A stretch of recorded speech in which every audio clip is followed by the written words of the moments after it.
go ahead and get started with this opportunity today and kind of see where that goes. People can hop in as they are able. So thank you for participating in our Economic Development Administration, or EDA, Notice of Funding Opportunity, or NOFO, presentation and conversation with you today. I'm Rose Scoville. I'm a principal planner with the Indianapolis MPO and was the project manager for the Central Indiana Comprehensive Economic Development Strategy. We're continuing to work through implementation and maintaining that document and process for the region. And at our annual convening in May of this year, one of the valuable things that we can provide to the region is talking more about the funding opportunities that are available from EDA and from others. So we wanted to do an overview of the EDA's primary funding programs. And we'll talk a little bit more about what I mean by primary funding programs and how things have changed and evolved over the past 3 years and where we see them going back to. I think we have a fairly large number of people on the call, so I'm not necessarily going to have everyone introduce themselves, but welcome you and thank you for joining us today. And with that, I'm going to go ahead and tell you kind of the agenda, and then we'll work through that. We are going to do an overview of the Public Works Program, an overview of the Economic Adjustment Assistance Program, and talk about the NOFO for those and how it's the same NOFO, even though they're different programs and each program has subcomponents to it. And then we'll talk a little bit about some of the things you need to know in order to submit a grant proposal to EDA and what that process looks like, including talking about how to figure out qualified census tracts. So I'm going to go ahead and advance this. I am speaking today, and then Jerry Bridges from Madison County Council of Governments has used these programs successfully, and he's on the call, and I have made both him and Rob Sparks from the Corporation for Economic Development in Anderson on the call too. I've made them co-hosts so that they can tell you about some of the projects and their experience working with EDA. So the Public Works Program is to help distressed communities revitalize, expand, and upgrade their physical infrastructure. And this is infrastructure that is connected to economic development.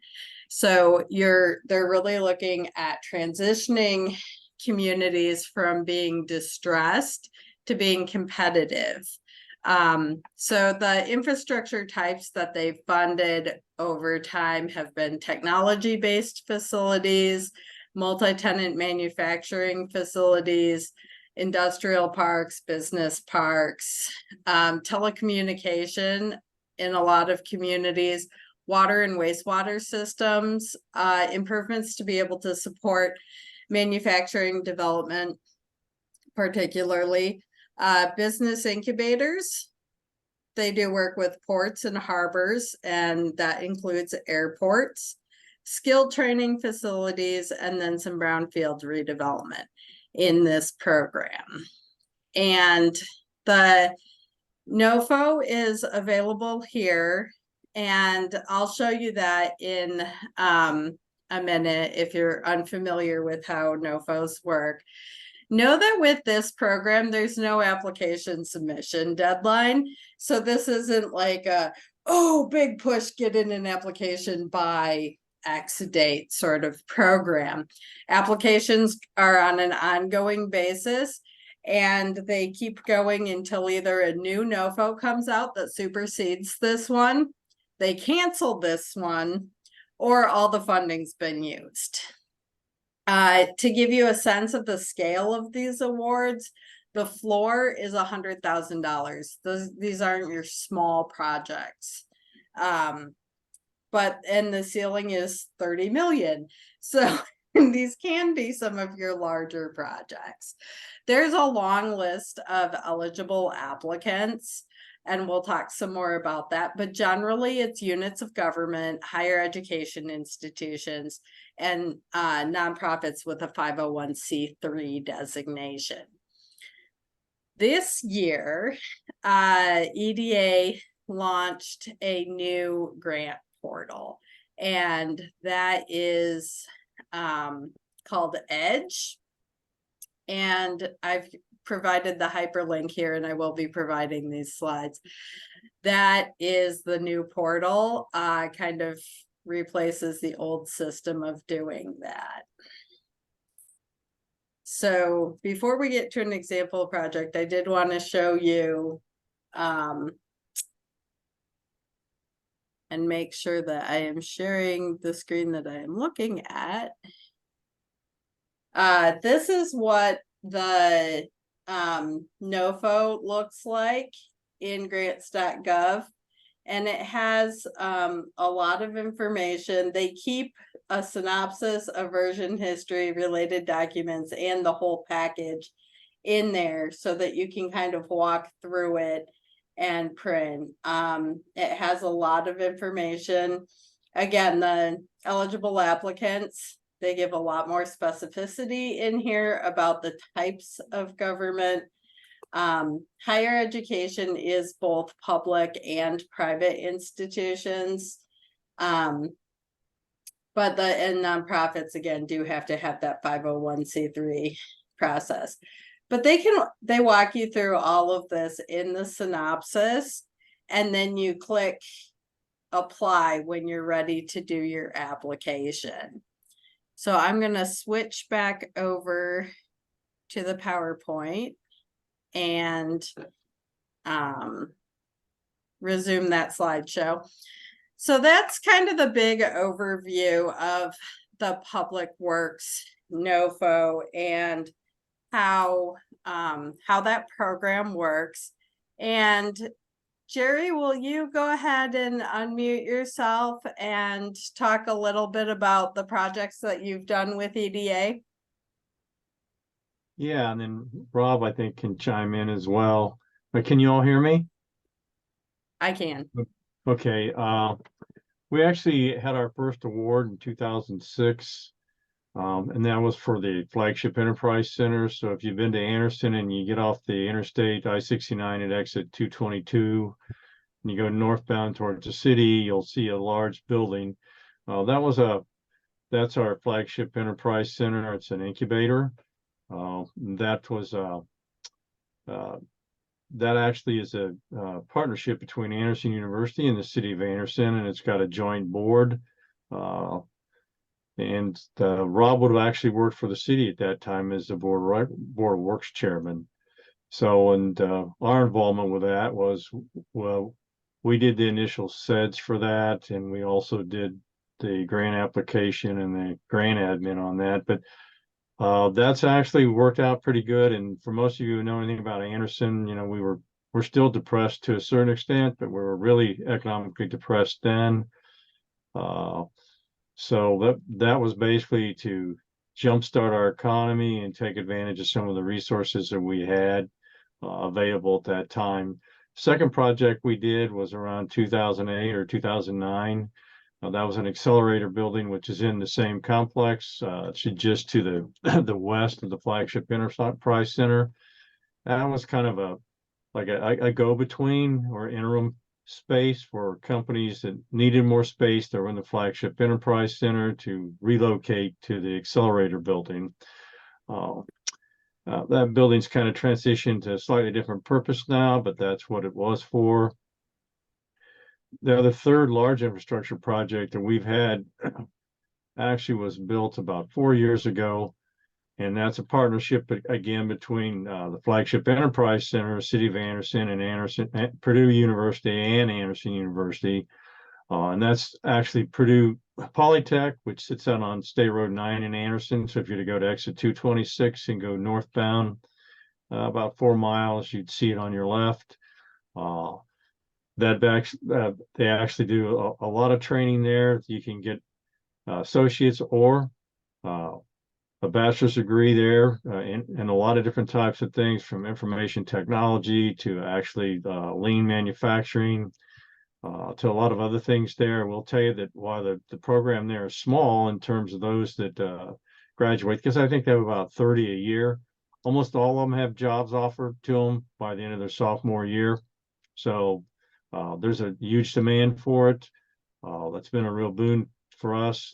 They host a lot of things for us in terms of our community, as well as inviting us in to do other things. There's a lot of cool stuff that's going on there at the Purdue Polytech.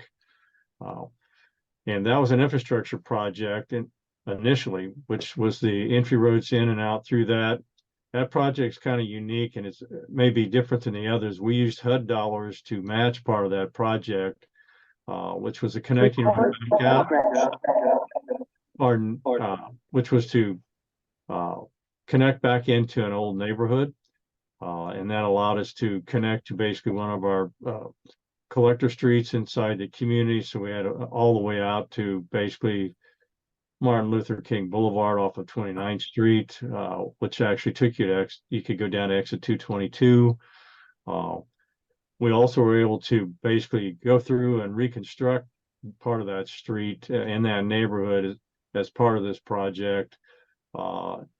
It connects a couple other businesses that are in there right now. So there's about 4 businesses or 5 in there right now. So we still have space to expand into that whole area. But it's done a lot. That was all done on old General Motors brownfield sites that basically had been cleaned up. The city made the negotiations for those deals, and Rob probably would have been involved in some of that. And Rob, if you want, I'm going to let you talk to him about the other 2 we had, which was we had a planning grant with Muncie and Newcastle and Anderson in regards to former automotive or auto-centric communities. And then actually Rob was a little more involved in the programmatic stuff for Purdue Polytech. So Rob, if you want to chime in. Yeah, I'm having a little connectivity problems here. So I switched over to my cell phone to see if that might help me out. So I don't know, something's up with my Wi-Fi or whatever, but yeah, just fairly briefly, the Purdue Polytech, we were able to leverage some dollars from I think we used the sales tax CREED initiative that the state has, and we leveraged that against the EDA grant to build a Polytech building out, which was a building ended up about $17 million total development strategy. That was connected in part with some of the road work and things that were done in conjunction with an earlier EDA grant. They like to see stuff stacked and built together or with a strategic plan of moving things forward.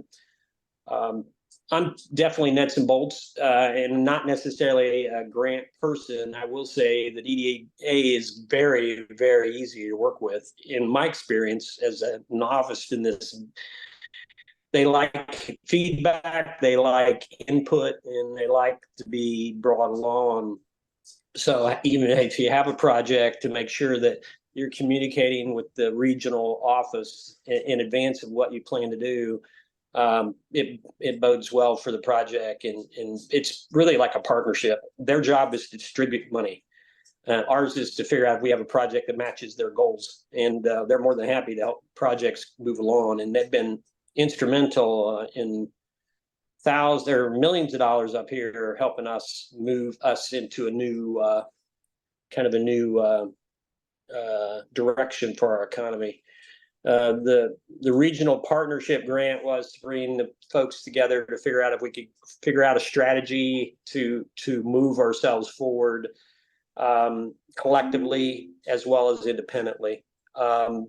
some of our towns have all suffered the same losses. We had some uniquely different problems, but some very, very significant problems were all matched up between our counties with the Delaware, Madison, and Henry.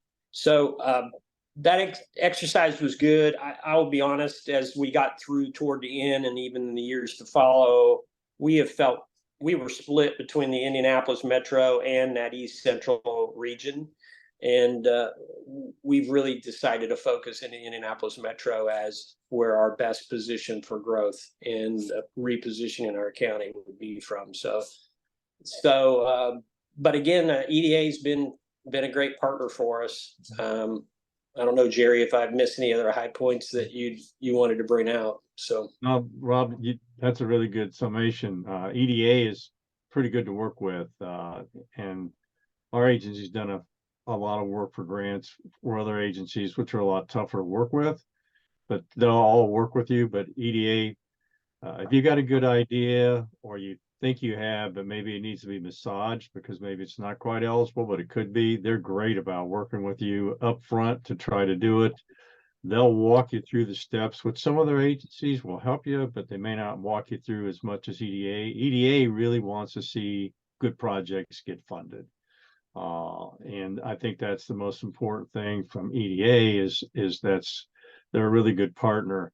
You know, it is a 50-50 grant, so you have to find creative ways to get your financing, especially if you're in a distressed community.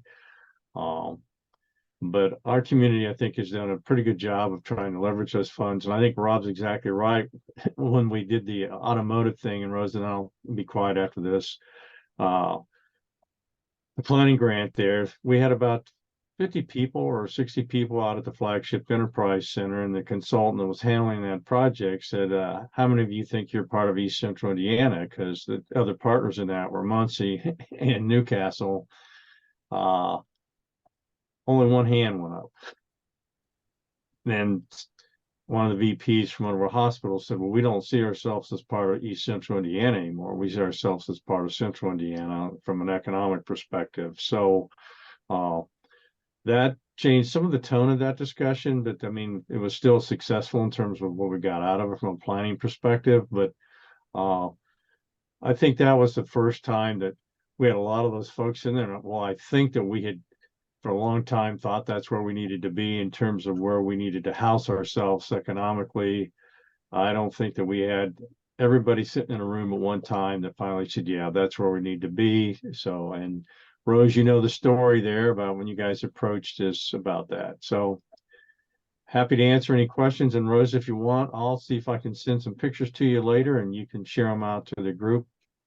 Fantastic. Thank you so much, Jerry and Rob. And if you don't mind sticking around when we get to the Q&A, if people have questions about your projects. But you also teed up very much the rest of where we're headed with this, where the other program is the Economic Adjustment Assistance Program. And Jerry and Rob talked about this a little bit with some of their programs. This is the broadest and most flexible program.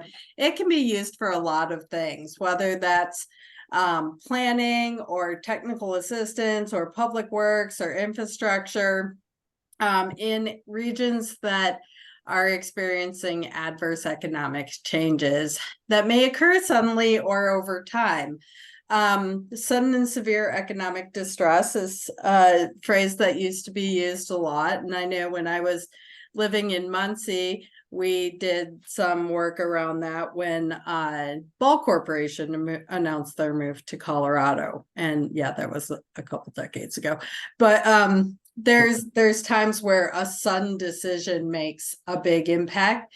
And then there's other times where just as the economy changes over years or decades, your core industries may not be coming along with that. So this program really does those strategy grants. It's also what we used as Central Indiana to update the Comprehensive Economic Development Strategy. They also do a lot of implementation grants for activities in the sets like infrastructure, site acquisition, preparation, rehab, equipping facilities, all of those kinds of things. This is a pretty broad and creative program. The one thing I will mention is that most of the EDA programs tend to, other than the planning programs, tend to measure success in terms of jobs still. The staff completely understand that there are times when there just aren't people, and that economic development looks a lot different than new job creation, but the metrics haven't quite caught up. So that's just one thing to keep in mind. There's a couple of programs that EDA has been running under that umbrella of the Economic Adjustment Assistance Program. Disaster Relief and Recovery, which is their part of when there's a major disaster designation. And that was mostly in 18 and 19, but they continue to have a lot of work in disaster recovery. The Sprint Challenge was part of that. The CARES Act was part of that, and then American Rescue Plan Act. So what has happened over the past 3 years is that EDA got a lot of money, specifically in the CARES Act and ARPA. And then and they got to staff up and do a whole bunch of things and changed the match requirements. A lot of investment was made. That is now tapering off and pulling back. And you may have heard there's a continuing resolution now so that federal government will stay open through January, but that continues things at prior spending levels that were really baseline levels that don't include these special programs. There's still a lot of money available for different regions and in these two programs. So in the NOFO, again, the Economic Adjustment Assistance Program and the Public Works Program are in the same NOFO. So yes, this is the same slide. Again, no application deadlines. The ceiling and the floor are the same for this program as our eligibility. And again, you use that Edge software or application to be able to submit your applications for this funding. Jerry also mentioned that, you know, EDA is pretty flexible and creative in helping you with the programming that they're doing and helping your project fit within their programs within their priorities. And so the priorities that EDA has set, and they provide a lot more guidance on what they mean by these in the definitions on their webpage, but there's 7 areas that are priorities for them. Equity became a new one with the Biden administration. Recovery and resilience have been increasingly important over the past 10 or so years and have become requirements. And that's not just, that's environmental resilience as well as economic resilience. Workforce development is a huge priority, making sure that we have a workforce that is aligned with working opportunities, making sure that we're creating opportunities for work for people who traditionally have had a hard time fitting into the workforce. A number of things can fall under that. Manufacturing remains a high priority for EDA. Technology-based economic development and environmentally sustainable development are 2 of the areas. And then a long time investment priority of EDA is exports from the US and foreign direct investment, which is what FDI means, in the US. So when foreign companies locate facilities in the US, that is a priority for EDA. One of the things that we've talked about is distress and measuring distress, and that normally happens through qualified census tracts or QCTs. And so there is a website that can help you determine how you're meeting these, or if your project is an area that qualifies as distressed. And so we want to talk through that tool a little bit, especially because it was developed under contract with EDA by the Indiana Business Research Center. So first, what is distress? Distress is income that is less than 80% of the rolling national median income, and or unemployment that is higher than 1% above the national, the rolling national average. So I'm gonna share the distress tool screen. Jerry, can you nod if you're seeing that? Yeah. Perfect, thank you. So this tool is on Stats America, which was funded by the EDA and the implemented by the IU Kelly School of Business, their the Indiana Business Research Center, which is our state data center. There is both a county tool and a census tract tool, and wanted to show you both of these and how they can work for you. This is again, I said a rolling, it's a 24-month average. So that's where you always want to check this as you're going, when you first start a project, but then right before you go in. And then you can look at it in a variety of ways. We're going to zoom into Indiana and look, and we know, for instance, we're going to go ahead and check the distress report for Madison County.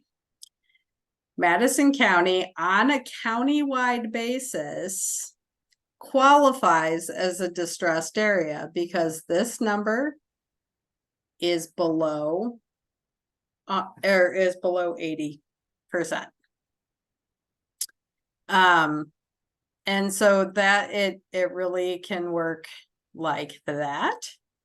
The other way that you can look at this is on a tract level, which is what you'll need to use in most of our region. So you keep zooming in until you get to our region, and then you're going to want to get some data.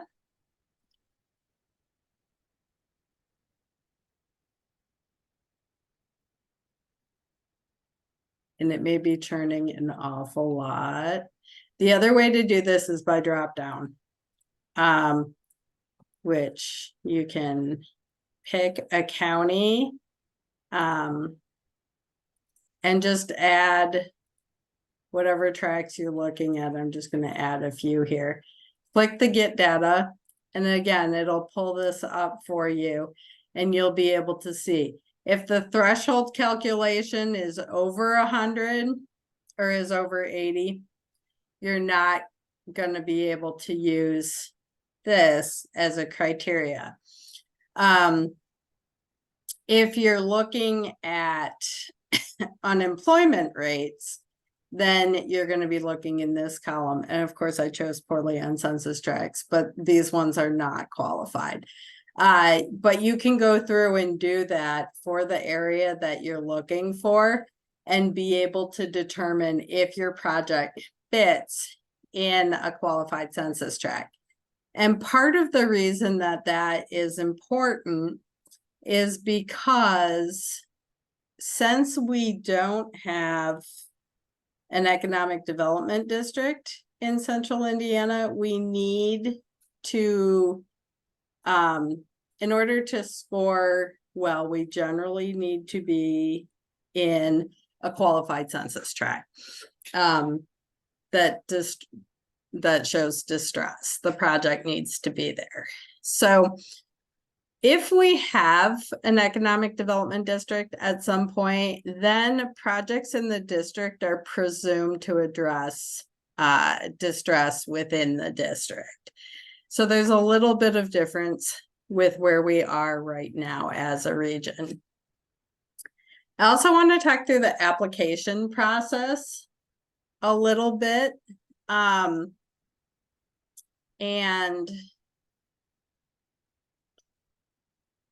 I skipped something I wanted to do though. So I think we're gonna try to launch a poll and have you participate in a poll before we go ahead and do that. But I've never done a poll before, so that may not actually work. I'm gonna stop sharing for a minute. See if my poll option comes back. There it is.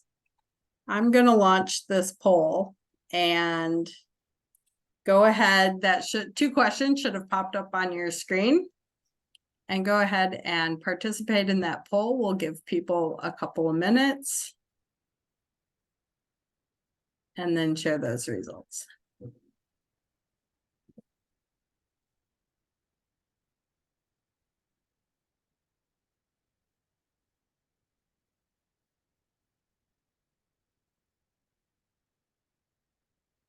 That was pretty slick. I have seen others use it. This is my first time using it, so I had to play with it a little bit. First time I seen it, you look like you're a pro at it, so I wouldn't make any excuses. I never saw anybody use that before, so. Very fun. Well, it looks like we've reached critical mass with 80% participating. So I'll leave that open just another second or two. And I'll share the results. It looks like 75% are interested primarily in the Public Works program, and that about a quarter have a project in mind, but 60% have to think about it. So that's good. And then we'll talk more about how that application process works and how the IMPO can be your partner in that. So I'm going to stop sharing that, go back to sharing my screen.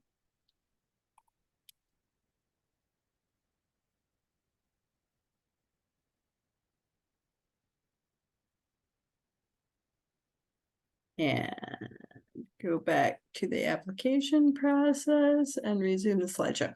Okay, so the first thing to think about when you have a project in mind and you're thinking about putting an application in is who is the eligible applicant that's going to make the application, be responsible for that. Is that your city or town or county? Who is there a a higher education institution that is a partner in it and is going to be the applicant? Is there a nonprofit that wants to be the applicant, and do they have their 501c3 status? There's some pieces of information that you need to be able to do your application, like having a registration with sam.gov, having a unique entity identifier, but those are very easily obtained if you have an eligible applicant. You can have co-applicants. That kind of can get messy. So sometimes you want to work on having who's going to be the primary applicant, but those are things that can be figured out as long as you have someone who is an eligible applicant along the way. The next thing you're really going to want to do when you have a project idea before you go into that formal application process is having a conversation with your regional economic development representative from EDA. EDA is divided into a number of regions across the country. We are in the Chicago region. And so all of the applications are run through the Chicago office. Prior to 2020, regions had a handful of EDRs, and each EDR was responsible for a couple of states. From 2020 until this year, this last month. Each state really had their own EDR, and some large states may have had more than one EDR covering their state. Because of the influx of money, EDA had authority to hire some more temporary or contract employees. Those terms are coming to an end, and those some of those EDRs that were hired during the pandemic have been reassigned to other programs. And last week that happened in Indiana. James Winters, our EDR, who was located in northern Indiana but served the entire state, was reassigned to disaster recovery in Louisiana. And we are now working with the EDR out of Ohio. And long-term, we don't know if that's going to be the case or how that will play out. Some of that depends on getting funding bills and reauthorization of EDA through Congress. Nevertheless, I am reaching out to our new EDR to be able to start a conversation about our region, what our plans are, where we are with things, and build a relationship. Because of the way that EDA operates, which Jerry mentioned is a little more partnership based than some of the other federal entities, you really want to have a conversation with the economic development representative before you submit an application to a program. That way they can give you guidance on direction for the application, what seems to be making it through the investment committee, what is challenging for them. And it's also helpful if you have the regional entity, which in central Indiana is the Indianapolis MPO, involved in those conversations. And I've had a number of those conversations with our EDR, with people who have projects.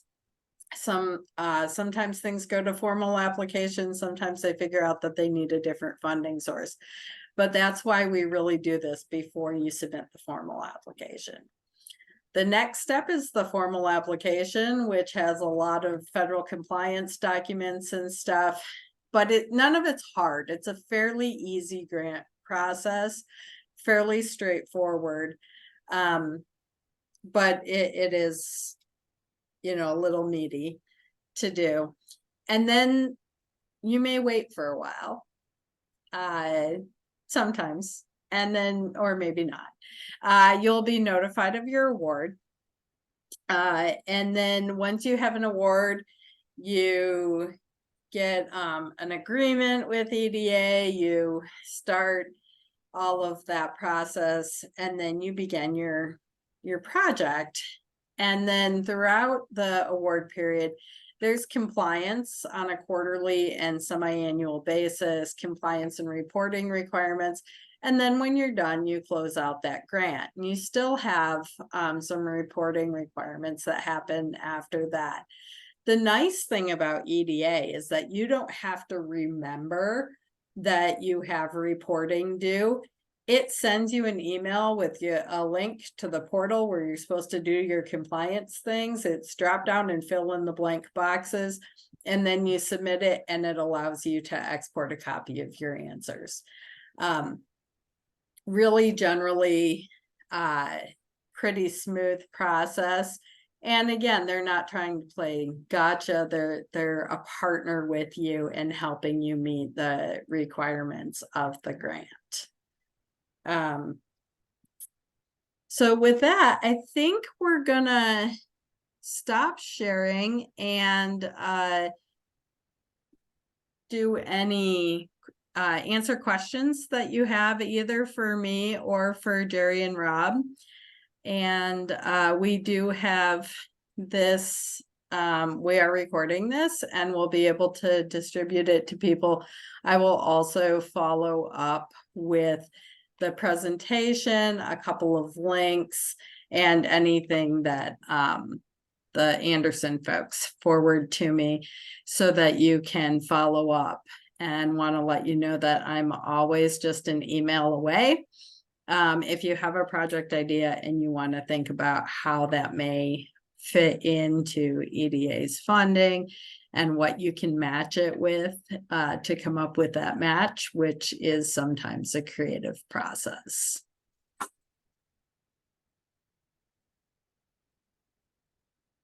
Hi, Rose. This is Emily Jabi over at Southeast Neighborhood Development. I'm attending because Kelly is an all-day function today. But I was curious, yeah. So you all at the beginning of the slideshow had mentioned, and we know that historically EDA has been really excited about funding incubators, accelerators. The last time we kind of had a discussion, because we've got a project in the pipeline that is a skilled trades incubator accelerator. Last time we talked with the EDA representative, it sounded like they were shifting away from that. And based on the priorities that you all had mentioned in the PowerPoint as well, it seems like that is not, those types of projects aren't being as funded as they had been previously. Is that still the case, or has there been any shift there? So my sense has been that it's been the same as yours, where they used to be super excited about incubators. They were the super hot topic for a while, and the thing that everyone wanted to do.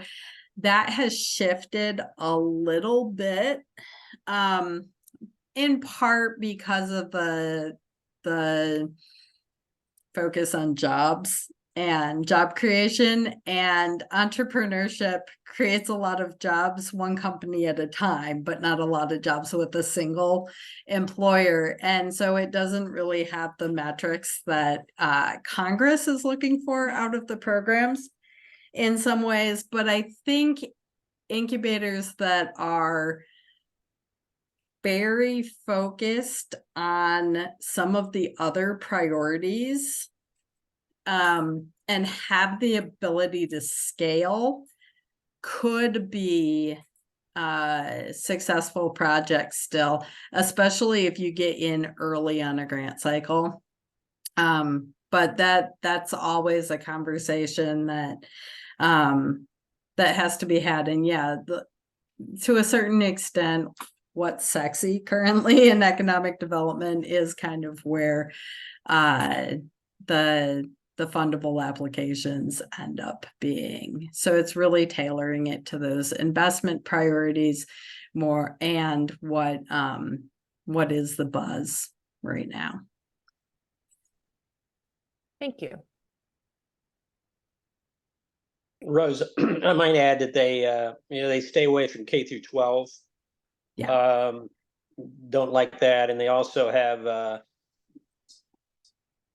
I'm kind of a political animal on the outside of my job, but these guys stay right in the middle of the road. You couldn't tell them getting influenced politically, but they are very sensitive to the trends that are wanting to be accomplished. So that's kind of was a new experience for me for government agencies at that level, is they are, and they do change their direction. So it's like, as you start to drill in on projects, we may want to look at that to say, what are the areas that they are really funding right now and what are their primary focuses? So sorry about my dog barking there. You're fine. I think there's a lot to that. The other thing that can happen, depending on new funding that comes around or how they're balancing their portfolio, is like they can be like, ooh, we think your project can be funded in another category, but we need you to reapply. Same materials and everything, but apply under this different NOFO. And that's happened to us, and it's fine. It's a little extra hoop to jump through, but in the end, it can result in some good opportunities, especially if the rules are different for that program. I don't know how much more of that we're going to see in the post-COVID funding era, but definitely if you're asked to do something, yeah, you can gripe about it a little bit, but it probably sets you up for better success.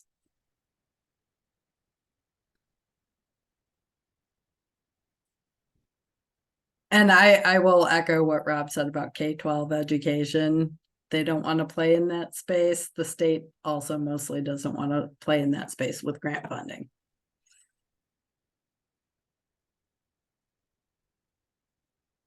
Other questions? If not, we can go ahead and, or Quick one, Nathan. Rose. Yep. Sorry, I keep popping up areas within looking at these tracks. So is it so for example, I pulled up Lebanon because nothing in Whitestown obviously hits, but I'm also on the CBB is why I was tourism.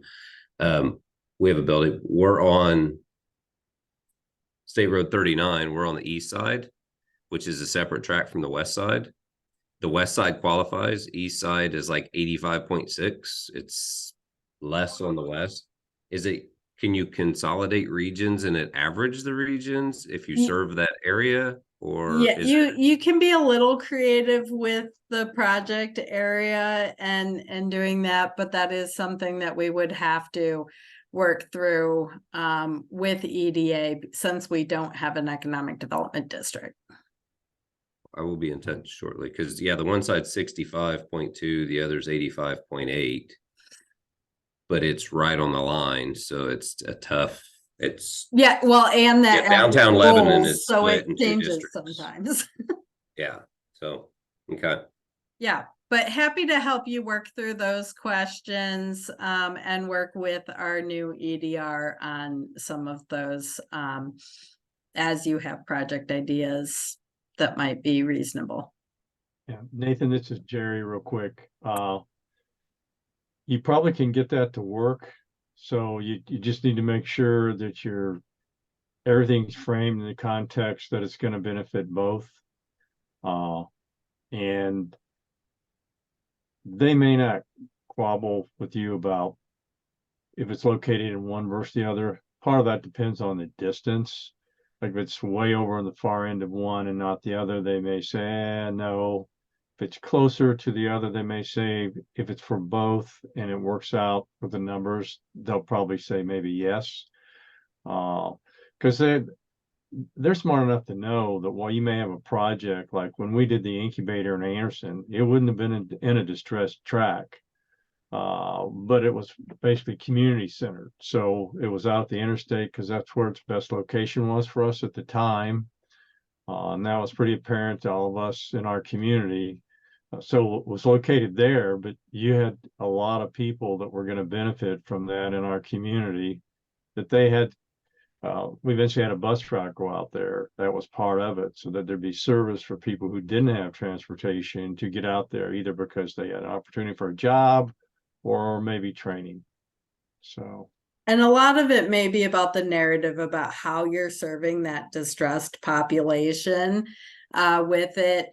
Jerry's County, at least for the past couple years, has qualified on a county-wide basis, where the entire county on average is considered distressed, where the other counties in our region don't have that situation. And you being in one of the wealthier counties. Yeah, we don't, county doesn't qualify. There's only we'll like need to make, there will tracks in need Old to County be that some qualify. nuance around that, for sure. But happy to have a conversation with you about that, Nate. No, I'll be in touch offline, probably the next day or two, just to start dialogue and schedule something. So thank you. Sounds great. Any other questions?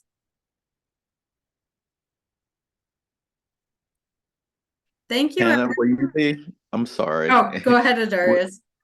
Will you be sharing your slides also? Yes, I'll follow up probably tomorrow, no later than Monday, with the slides and a link to the recording and some other information. Perfect. Thanks so much. You're welcome. So I'll follow up with everybody in the next couple of days, definitely before the Thanksgiving holiday. I hope you all have a wonderful Thanksgiving. And if you have project ideas or want to float something around, please reach out to me.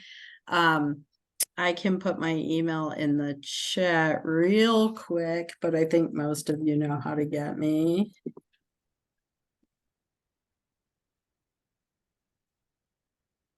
there you go.